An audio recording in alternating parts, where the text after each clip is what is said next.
Rubbin now and talking about voter participation, of course, the permanent voters card. Hope you've collected yours, because I think the deadline is the 8th of February. So if you haven't picked up your PVC, hope you can do that before the 8th, because elections are on the 16th, and I'm sure you want to be a part of that. Now, in 2015, I think the elections were won and lost, especially on the federal level, at least by give or take 2 million votes. We had over 69, I think about 69 million registered voters, but over 30 million did not vote on the day. So that's more than, I think, the participation on election day was less than half, pretty much. And we're going to be looking at participation this time. I think we have 84,271,000 registered voters for the 2019 election. And want to see how we can sort of ginger you people more to come on election day. I have here with me Martin Obona and Victor Samaria. Thanks for being here today. Thank you for having me. Now, the numbers are crazy. 84 million registered voters, the most we've had in our history. Someone said that's about 3 or 4 Ghanas put together and just registered to vote. Historically, apathy is sort of a thing with Nigerian elections. And I don't know, are you expecting to see anything different this time? What's the sort of vibe you're getting? From my perspective and the people I've interacted with, I think it's going to be different from what's happened in 2015. The reason being that in 2015, people saw and felt that their votes counted and they wanted a change. There was a yearning for change, and then that change happened. So it has actually doubled, where people are saying, okay, if we could remove a sitting president, so it is possible for us to also change things or maintain the status quo, depending on which divide you fall in. Yeah. And so I've encountered people who say, oh, I registered in the East, I registered in Gombe, I registered, I'm going back home to vote. I met a shoemaker who told me that he's going to leave 3 days before the election because he needs to go and vote in his village. No stories. Just stories. So there are people who are really keen on this election, essentially, who want to vote. But then there are also people who are not, who still are skeptical about the elections and are saying, why do I need to go and vote? The elections will be rigged after all. A lot of sentiments, people were brought in to campaign in a bare face from another country for a sitting president. And so if they could do this blatantly, how are we sure that they won't import container loads of people to come and vote in the 2019 election? So these still are things that are issues that need to be addressed, and encourage voters to say, hey, your votes can still count, they will still count. INEC is making everything humanly possible within their reach to ensure that people have that confidence in the commission, so the votes of people can actually count. Is that the same feeling you have from people around you? Well, primarily for me, I see things from a different perspective. Now, one of the greatest things you can do for a country as a person, apart from obviously giving your life in line of service, in the military and so on for your country, is participating in the electoral process. And I say so for a number of reasons. Now, I'm talking to my generation. Over time you meet people here and there talking about elections and my votes don't count, I'm not going to participate in this election. And I tell them, hold on, wait, you have to listen. The greatest thing you can afford to lay down for your country as a youth, especially as millennials, as we see ourselves, is to participate in the electoral process. You cannot hijack a plane without being on the plane. And that is what my generation has failed to understand. You need to be inside, you need to be part of the electoral process before you can then complain about accountability, good governance, and stuff like that. So first to say you need to be part of the electoral process. I know apathy has there's many reasons why people don't like to participate in elections. Historically in Nigeria, it's because people have believed what both of you have said, the fact that, my votes won't count anyways. But there was a feeling, like you said, that last time, oh, maybe we could make a difference. So this year, are you getting a lot of that, or are you getting, because I know I've also heard people say, oh, I look at the choices out there, they're not as exciting to me. I don't know who I want to vote in this pool of people. I don't know that I can trust any of them. So are you finding that it's more apathy from fear of rigging, or apathy from a lack of options? I think it's apathy or fear of rigging more than options. Because if you look at the candidates, all the candidates, I've seen people who say, oh, I'll vote for a particular candidate, you know, that candidate, irrespective of whether he wins or loses or he stands a chance or not, I'm going to give him my votes because it's my conscience. And I've also seen those same people say whether they rig it or not, I would vote. So it is not a thing of options, but most of the people who we encounter are more scared or we're more worried about the conduct of the elections in terms of the security influence and the credibility of INEC, the transparency of INEC.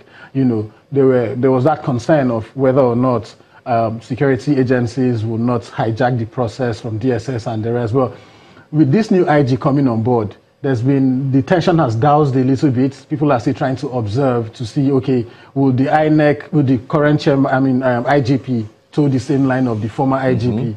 And so there is not, that fear is really not there as much as it were before. So people are still saying, okay, let's see, I'll come out, I'll vote, but let's see. There are quite a number of people who are actually putting up some initiatives in terms of trying to ensure the credibility of the 2019 elections. And we are basically saying that if at the end of the day you come out and you vote, it makes it very difficult for somebody to rig your vote if you come out to vote.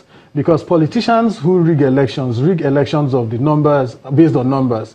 So if 10 people are registered in a particular polling unit and just 3 turn up, the politician who has more money, who has more power, who has more influence in that polling unit will say, hey, beat that other agent or get him out or pay him off, let him leave this place. And then they will make up the numbers by thumb printing on your behalf, on the behalf of the 7 people who didn't show up at the polling units. So the best way to actually prevent rigging is on the citizens. So if the citizens come out en masse and vote, nobody will rig their elections, their votes. So the whole responsibility behoves on us as citizens.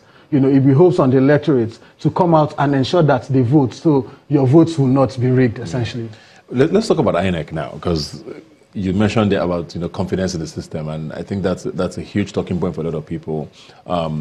First of all, the registration process for a lot of people was tedious. I know how many times I went there. Most of you, I'm sure everybody has their own story of, you know, trying to get their PVCs and standing in queues for days and all of that, you know.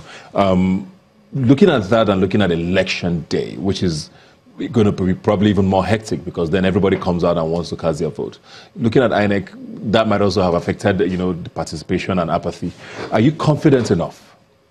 Well, going by global best standards and practices all over the world, it is a fact that, you know, there's usually tension when it comes to confidence in the electoral empire and things like that.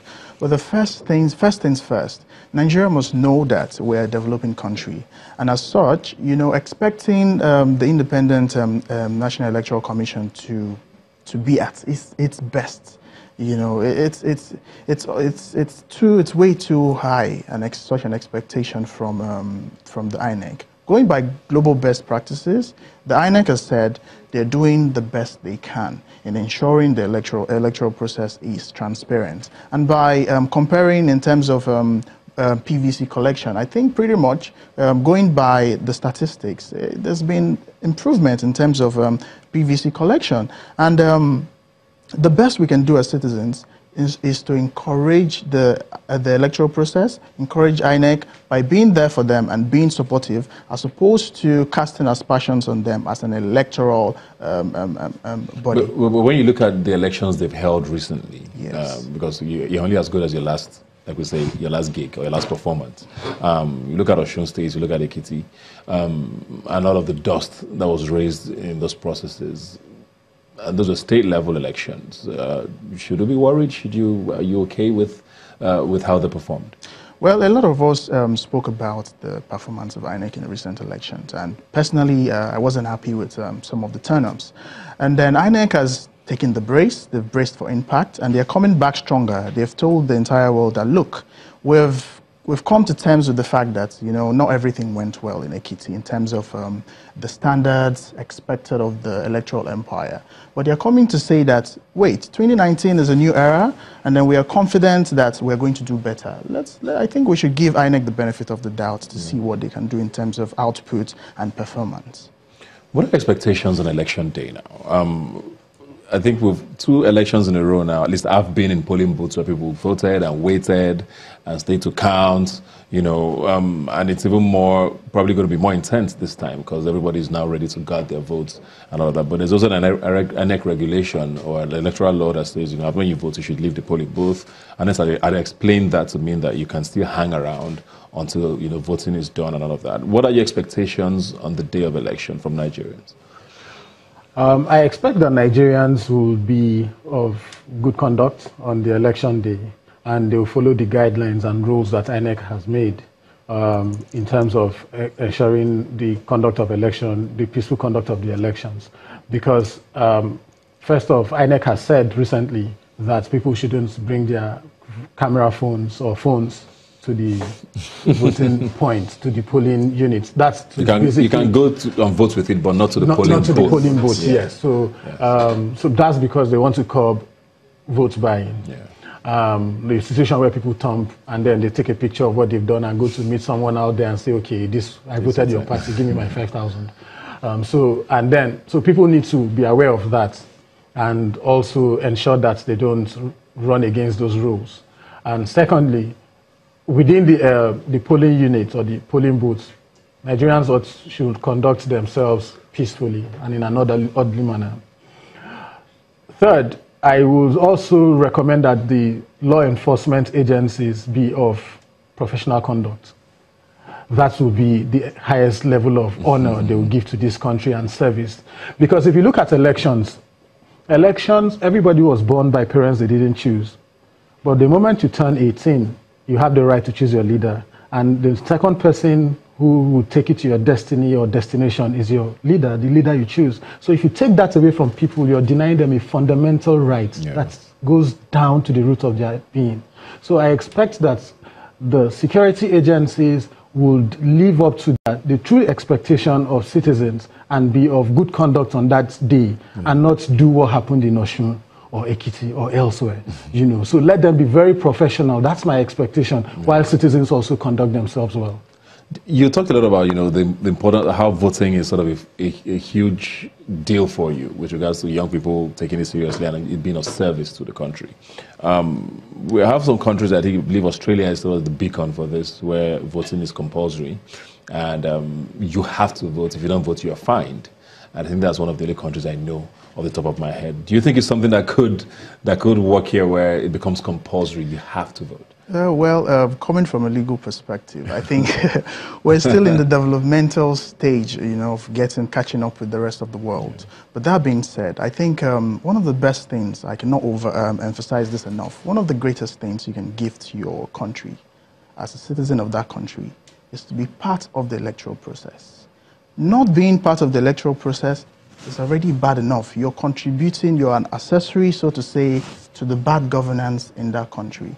So as Martins has said, you know, when people are talking about, I'm not going to participate in this election because I don't believe in the electoral process, we have to make these things clear.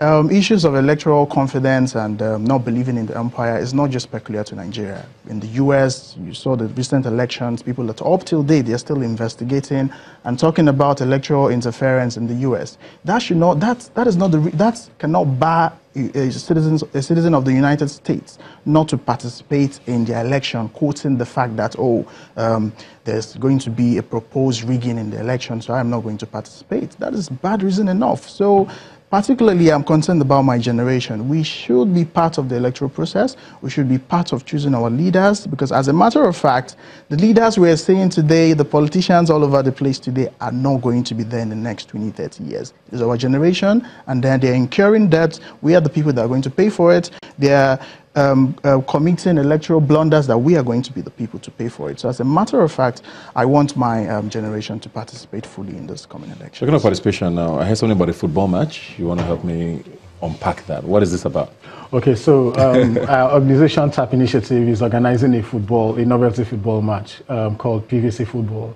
So what we're basically doing is to bring the AFCON, the 1994 AFCON winners, to play a novelty match against the 2013 AFCON winners. So the likes of Taribo West, Kanu Ankwo, Victor Ekpeba, Amokachi, the host of that team, you know, Uche Okechukwu will be playing against the new breed. at the National Stadium on the 9th of February, that is on Saturday. MI Two-Face will perform during the halftime show. And what we're basically asking is, you don't need to pay, just come and watch your favorite stars, but come with your PVC. The reason is, we want to encourage more people to get their PVC and to also come out and vote. So the reason also is that it heightens, when you have more people who come out to vote in an election, it heightens the credibility of that election, the electoral integrity also, and then you have a better society. Because if, for example, everybody is crying for a change, and then everybody comes out to vote for that change, everybody will feel that sense of responsibility and duty. So what we are doing that day is to say, come to the National Stadium, watch your favorite stars, and there will be security guarantee, there will be free bees and all that. So people need to actually just come out on that day and watch their favorite stars, Victor Ekpeba, Kanu Anko, all of them. What day is this? On the 9th of February by 2 p.m., between 2 and 4. So it's going to be a big deal. Is this Victor playing? His leg is not strong enough. Are you expecting 2015 to happen again? And I'm not necessarily talking about a change of government, but sort of people came out to vote in 2015. They wanted to make a point, and they proved the point. Do you think we're going to be able to make a point? Because people have been saying, oh, these elections are going to be pivotal. It's so important in our history. Do you think this is going to be different? Well, moving by, I like referring people to history. As a matter of fact, when it comes to electoral processes, people make their decisions based on what is going on in the country. So it doesn't matter if you're voting according to your conscience. The reason why Victor Samaria will be going out to vote on that day will be different from the reason why Martins Obono will be going out to vote on that day. I may be voting for a different reason. XYZ may be voting for a different reason. So if the party you are in alignment with, the candidate you want to support, does not necessarily represent what you expect as a person, so to say, I think the best you can do for yourself is to go out and make your voice heard. Let there be a referendum on the government, so to say, if the government has done well based on the promises they've made in the last 4 years, or, they've gone beyond the expectations of ordinary Nigerians, and so to say. So, personally, as a person, I feel things are going to be different. The build-up to the 2015 elections, people never expected what was going to happen. Yeah. And there are similar trajectories in the forthcoming elections, and I believe Nigerians are going to pass a referendum on the state of the nation. There's still a lot of fear very quickly now about, electronic voting and how we're not ready for it. I think the governor of Kaduna State tried it in his local elections there, but on the federal level, INEC has said, no, we're not ready. The federal government is not particularly excited about it either. How far away do you think we are from it? I mean, we have a banking system that runs on electronics. We have so many things that are biometrics are taken everywhere. Why can't we do the same with our voting? I feel we are just lazy as a government because until you try, you can't really tell. So we should be ready for electronic voting because technology has taken over almost everything. You do your banking, your bank transactions from your mobile phone. Everything basically is already gone digital. But then why can't we give this opportunity in terms of the electoral process to allow people to vote electronically and also even vote from outside the country? People can vote from prisons. They ought to vote from prisons, So these are the things that we are saying. And so the government needs to sit back and look at all the growth that has happened in technology, in the banking, in education, and all that, and compare it to the electoral processes, basically, and then know that the people are actually ready.